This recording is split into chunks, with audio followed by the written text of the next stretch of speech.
Katika kipindi hiki ni muhimu, na tuwaombe hata viongozi wetu wenye dhamana, anapokuwa hana jambo la muhimu sana kuzungumza, asizungumze jambo ambalo litatonesha mioyo ya wananchi. Tuombe hekima kwa Mungu ili tuweze kulirejesha taifa pamoja. Hapa tulipo sipo, na tusipokuwa makini huko tuendako siko kabisa. Tutafika mahali ambapo tutashindwa kurudi tulikotoka. Ni rai yetu kwamba zaidi kwamba tuangalie namna bora na shirikishi yenye kuaminika na wote, na msingi wa kutuongoza katika hili iwe ukweli, haki, uwazi na uwajibikaji. Hili litaturudishia matumaini. Nia yetu tuwape. Unajua, mtu anaweza asipate kitu, lakini akiona hata sefuria inachemka kumbe ni mawe, anaweza kahisi viazi vitapikwa, tutakula mchana.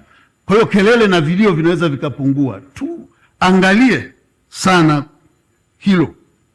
Na katika kusema hili, naomba nimnukuu Alex Borain katika kitabu chake A Country Unmasked, katika ukurasa wa 255 alizungumza kwa lugha ya kigeni. Naomba mimi nizungumze, kwa hiyo nikisoma Kiingereza kwa Kinyakyusa mtusikitike sana. To forgive after the acceptance of accountability and responsibility by the person concerned is an act of grace, and give an offender a second chance. To ignore or overlook the offense is an act of impunity.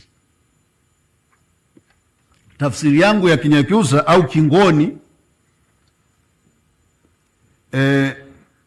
ni kusamehe baada ya muhusika kukubali kuwajibika na kuchukua dhamana ya matendo yake ni kitendo cha neema na kinampa mkosaji nafasi ya pili. Kupuuza au kufumbia macho ni kitendo cha kutojali. Waswahili wanasema ukivuliwa nguo chutama.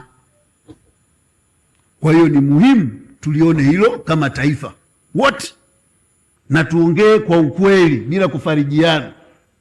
Tumejitia aibu, lakini lazima tutafute namna ya kutoka hapo kwa namna ya kuturejesha angalau pale tulipokuwa.